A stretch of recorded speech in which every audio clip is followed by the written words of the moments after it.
The summer camp schedule here at the University of Rio Grande in terms of athletics, it's upon us. We're going to talk about that. We're also going to discuss the Rio Red Storm softball team in the national tournament, and we're also going to talk a little track and field. That's all coming up next on Eye on the Storm.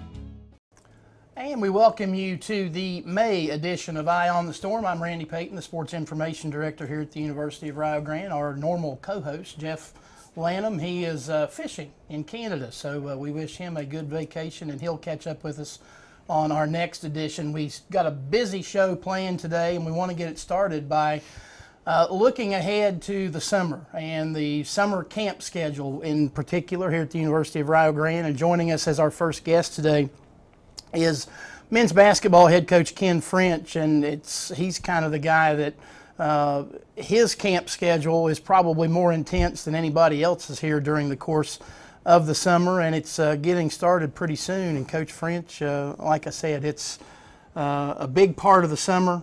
You've got shootouts, you've got individual camps, you've got the hard work camp, and you got a long summer in front of you. 3 weeks, 3 straight weeks in June. You know, we're going to be very busy in Line Center and Newt Oliver Arena, and even the back parking lot, you know, when it comes to the hard work camp. But you know, we've been blessed. We've got great success with our summer camp program, and you know, we do everything from 6-year-olds to 18-year-olds. We've got you know, a camp for everyone. We start off with some high school and JV varsity shootouts, and we've got 122 teams signed up for those dates right now. So yeah, we're gonna have a busy schedule.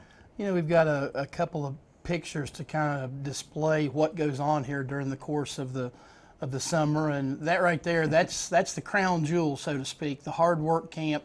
It is always obviously a big endeavor as you see the number of kids there, and no doubt it will be again this year. It will be, and you know, the kids that come in and participate in this camp, you know, we've got a really unique format that we use. We're one of the only camps in the country that still runs a week long. We go from Sunday to Friday, so it's very unique in that aspect. And you know, we still go outside and play. We'll be inside, we'll be outside. We'll have, you know, just about every area in Line Center and the back parking lot covered, and it's a great week of basketball. It's tough. It's old school. We make them work, and hence the name Hard Work Camp. It's hard for them as campers, and it's hard for the staff that's working the camp. That camp in particular, you as a young child were a member of back when it was called the Bob Zeffalato camp over in Grayson, Kentucky, and as that kind of wound down, you kind of took the reins of it and made it your own here at Rio. We have. You know, it started out as a Stu Aberdeen, Bob Zeffalato basketball camp, and you know, it started on the campus at Marshall University. Then it moved to Grayson, Kentucky at Kentucky Christian College, and now, you know, we're the only camp in the country who has a triple elimination tournament, and we start at, you know, in the afternoon on Thursday, and last year we finished at 5:45 a.m. You know, before our awards ceremony. There's been many years that walking down the hill at Line Center, going back to the dorm to take a shower, turn around, come back up and do the awards ceremony. You know, the sun's already coming up, you know, the next morning. So it's a great week of basketball, but, you know, to be quite honest, we've got 3 great weeks of basketball lined up for this summer, and looking forward to it. You mentioned you've got all the teams coming in for shootouts. Let's break it down kind of quickly here. The Little Storm Day Camp, I guess, gets it started June the 12th and 13th. Yeah, June 12th and 13th, we've got 2 day camps from 10 a.m. until noon. We'll have Little Storm Camp for 6 to 9-year-old boys and girls. And then in the afternoon from 1 to 3, we'll have shooting camp, you know, for ages 8 to 18, boys and girls. It's very popular.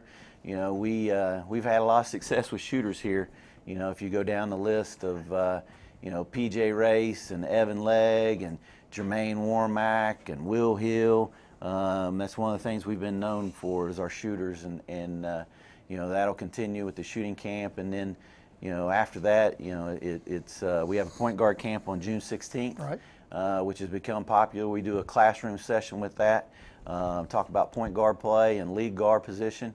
And then, you know, after that, then we've got the hard work camp. The other dates that we have is, you know, all high school JV varsity shootouts, and it's on, you know, June 8th is a JV varsity, June 10th is a middle school shootout, and then we go 11th JV varsity, 14th, 15th JV varsity, and the 18th. And right now we've got 32 teams signed up for the 18th shootout. So. Now, as far as how people can sign their kids up, all of that information available at the athletic website at rioredstorm.com, and if that doesn't work, they can call you. They can call the office. They can email us at basketball@rio.edu, and we'll get back in touch with them as quickly as possible. And you know, everything, like you said, is available online. Most of our registration for shootouts and all of our camps have predominantly gone online, and you know, it's been very successful for us. And before I let you go, all this going on while you're also in the process of trying to finalize a roster and a schedule for next year. You know, everybody thinks this time of the year for coaches is you know, well, this is your downtime. You know, don't you take vacation? You don't have anything to do. No players here. Right. This is the busiest time of the year if you're really, you know, you getting after it and working hard and doing what you need to do in all those areas: recruiting, scheduling, right, and your summer camp program. Makes you earn your vacation before the school year starts. Absolutely, that's exactly right. Hey, we appreciate you stopping by. Appreciate it. Thanks, Randy. Ken French, head men's basketball coach here at the University of Rio Grande. As we said, his camp's going on. There's also camp information from women's basketball. They'll have a camp as well. Both soccer camps, junior high team camp for soccer going on June the 17th through the 20th. They've got team camps for both boys and girls in soccer in July 8 through 11 for the girls, July 15 through 19 for the boys. Volleyball, their camp going on June 19 through 21. All the information to sign up for those, and if you have questions, is available at rioredstorm.com. We turn our attention now to softball and a very successful season for the University of Rio Grande Red Storm, and we bring in head coach Chris Hammond, his team finishing 35-13. You go to the conference tournament as the #1 seed. You win the regular season. You end up the only unbeaten team and declared the champion of the tournament. A trip to the NAIA, and unfortunately a couple of losses down there, but that doesn't deter from what was a very good season for you guys. No, and you know, after you know, we were 2 and done down at in the tournament. You know, that's the one thing I told our girls was that you know, one day doesn't define our whole season, and you know, I didn't want to take away from the great things that we did this year. And you know, we had to replace 9 seniors from a year ago, so really we had 6 new starters in the lineup, and we had to battle injuries throughout the year, and so you know, to me, we accomplished a lot this season. We mentioned you go to the NAIA tournament, and we've got some pictures that we can bring up of not only the game action, but of everything that goes on there. Second from the left is Mallory Powell. She was your Champions of Character representative. All of the pre-tournament stuff taking place at the National Corvette Museum in Bowling Green, Kentucky, and that was a pretty neat place to visit and to have the banquet with the other teams in its own right. Oh, it was a great experience, you know, for the student athletes, and you take a look there. That's we do a gift exchange with the our team that we open our games with, and that's us and Faulkner right there at the Corvette Museum. So you know, it's a lot of fun for the student athletes. It sure is. And then you get into the game action itself, and there were the 4 teams that were part of your bracket. Campbellsville, you mentioned Faulkner, and of course Rio and Madonna out of Michigan. You guys opened up with Faulkner and a great game. There's Michaela Kreiner, with one of her hits in the tournament. And Michaela, we also want to mention, named the River States Conference Player of the Year and a first-team all-conference selection in her own right. Great game, but unfortunately you come up short in 1-0 in 8 innings to a Faulkner team that eventually won the bracket and is headed to the NAIA World Series.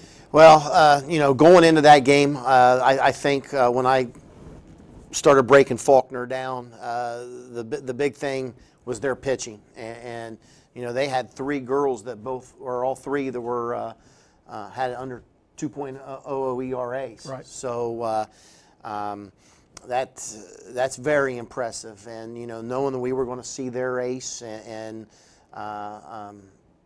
she was good. I mean, probably the best that we faced all year, and granted she didn't have a lot of strikeouts against us, but a lot of mishit balls, a lot of ground outs, a lot of pop outs, and we just really didn't get good bat on the ball. You guys too. Not only there's Kelsey Conkey, a great pitcher in her own right. She is the River States Conference Pitcher of the Year. She was your pitcher in that game against Faulkner, and she pitched very well. It was just Caitlin Perry for the Eagles was a little bit better.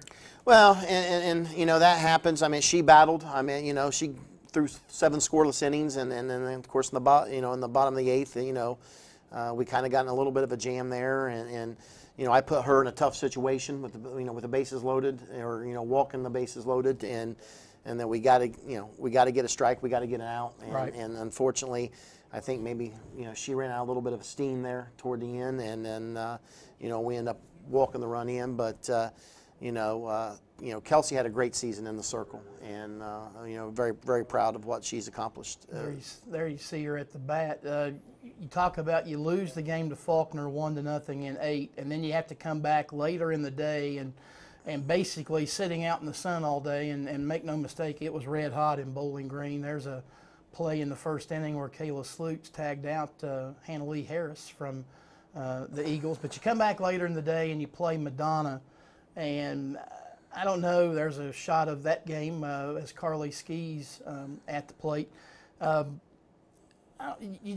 think you just ran out of gas. The emotion of losing a tough game to Faulkner and then having to sit through the heat waiting around to play Madonna. And we should point out the schedule got adjusted because of the rain that was coming in. So you were only supposed to play 1 game the first day. You ended up playing both on that first day, and unfortunately you lose both and you're done just in the blink of an eye.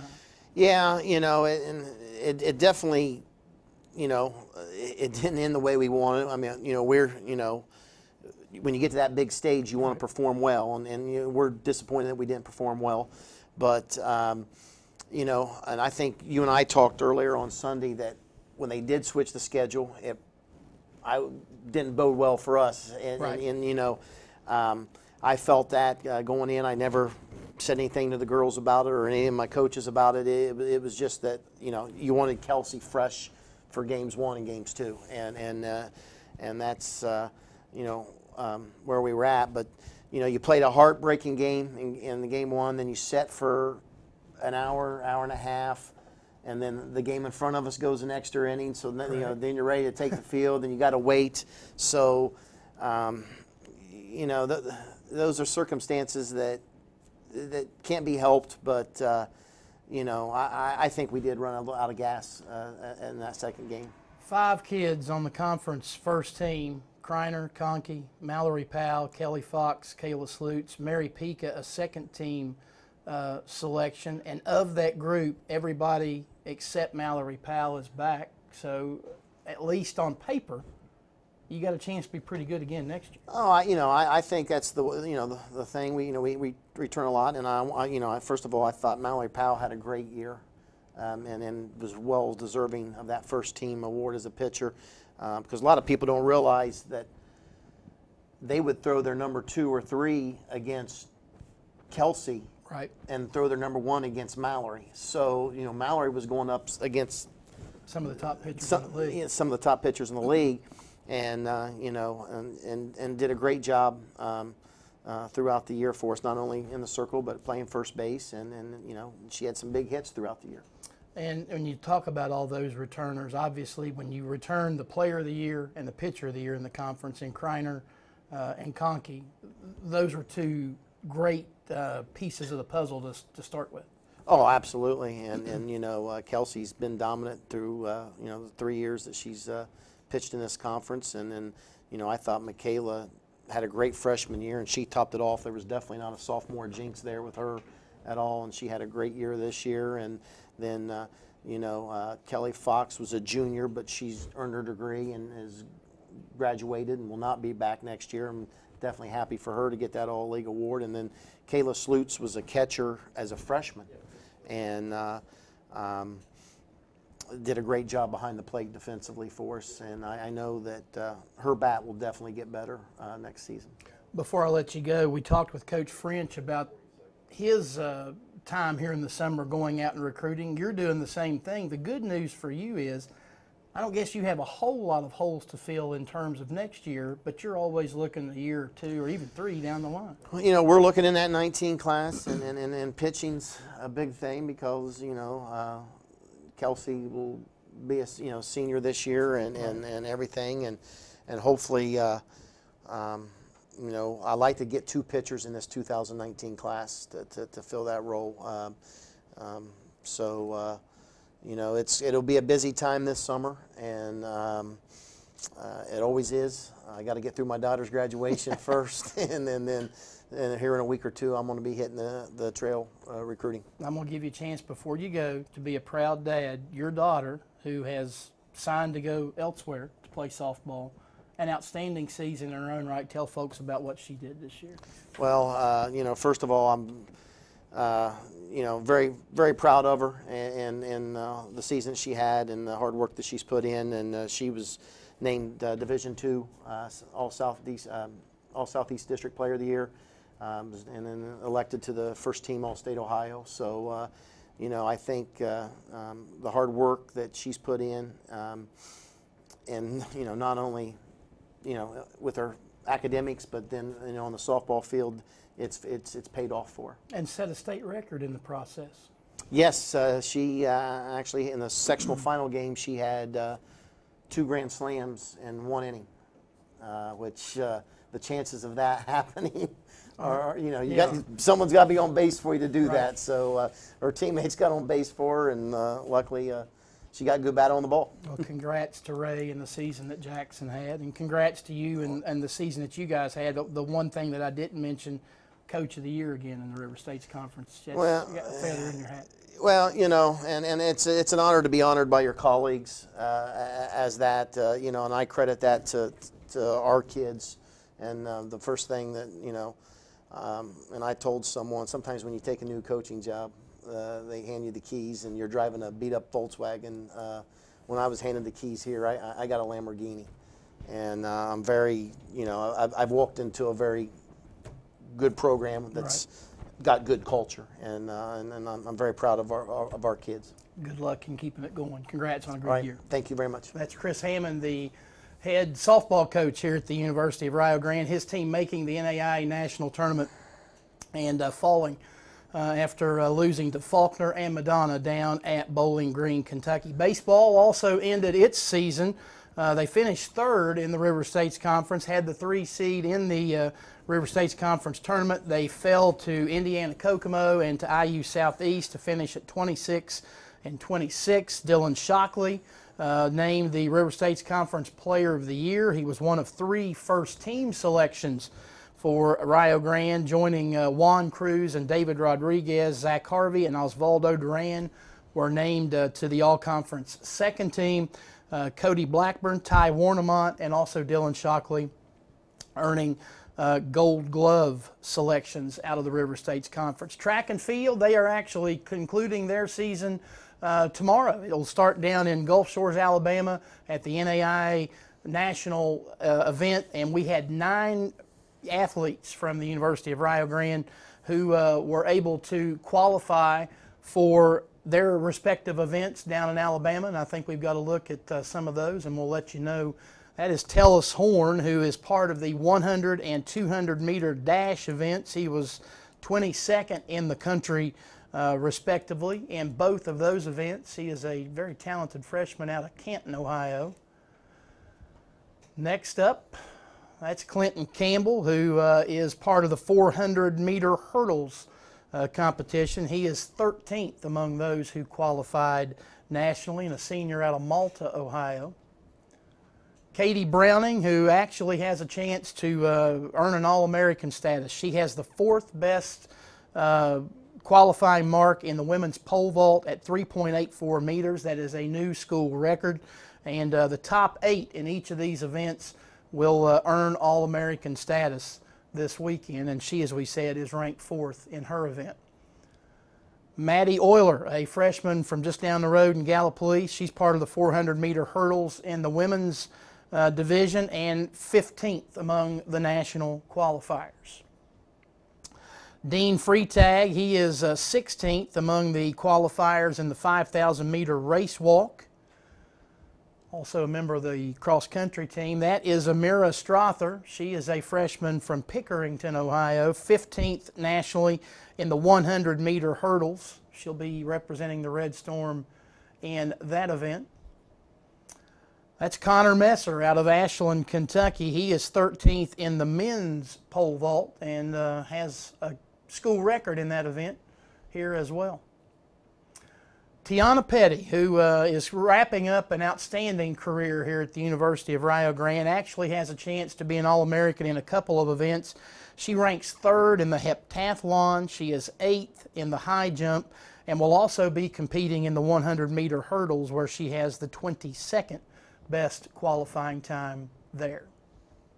Alex Nichols, who is a senior out of Pickerington, Ohio, he is in the men's shot put and qualified 17th with a mark of 16.24 meters. And I think that concludes the 9 that are taking part in the national event. That will take place on May the 24th at Mickey Miller Blackwell Stadium down in Gulf Shores, Alabama. And again, you can find a complete list of events, who is going at what time in particular at NAIA.org, and we'll also have that information up, matter of fact, later today on RioRedStorm.com. So that's where we stand. The 2017-18 season, a very good one for the University of Rio Grande in terms of athletics. Of course, men's soccer making a run to the national tournament. Women's basketball also reaching the national tournament. And a number of kids that not only setting school records or doing things in terms of all conference selections, but also a lot of academic success through the course of the 2017-18 year. And we wish those 9 that are involved in the track and field the best of luck. They made the long trip via the bus down to Gulf Shore, Alabama. I think they left on Monday, as a matter of fact, and will be among those that are taking place. The opening ceremonies for that actually scheduled for tomorrow at 2 o'clock, and then they have events throughout the day, not only tomorrow, but into Friday and Saturday as well. And talk about, I'm going to go back just for a minute and give you some dates on women's basketball camp. I neglected to give that to you a little bit earlier as we were talking about those. Coach Smalley running his camp again. July 8th, 9th, 10th, and 11th will be the dates for the women's basketball camp. That includes an overnight camp. It's for ladies in grades 4 through 12. And again, that is another of the camp where all the information, if you want to ask questions or to register your child, that all can be found at RioRedStorm.com. We've got plenty more to go throughout the course of the summer. Of course, as we said, camp time here and getting the recruiting all wrapped up and getting ready for the 18-19 school year. And we will continue to be with you throughout the summer here on Eye on the Storm. And one other thing before we wrap up our program, Dr. Michelle Johnston, who is the president here at the University of Rio Grande and Rio Grande Community College, is leaving us for a similar position at the College of Coastal Georgia. She has been a friend of Rio Grande athletics throughout her stay here, and we wish her the best of luck, and we only hope that whomever is picked as her replacement will be able to also pick up the ball, so to speak, and be in the favor of Rio Grande Athletics. So with that said, we are just about out of time, and we appreciate you taking part in this May edition of Eye on the Storm. As we said, our good buddy Jeff Lanham, we hope he's enjoying his vacation. He'll be back with us next month as we bring you another edition of Eye on the Storm. So for Ken French, for Chris Hammond, I'm Randy Payton. We appreciate you, and we'll see you next month here on Eye on the Storm.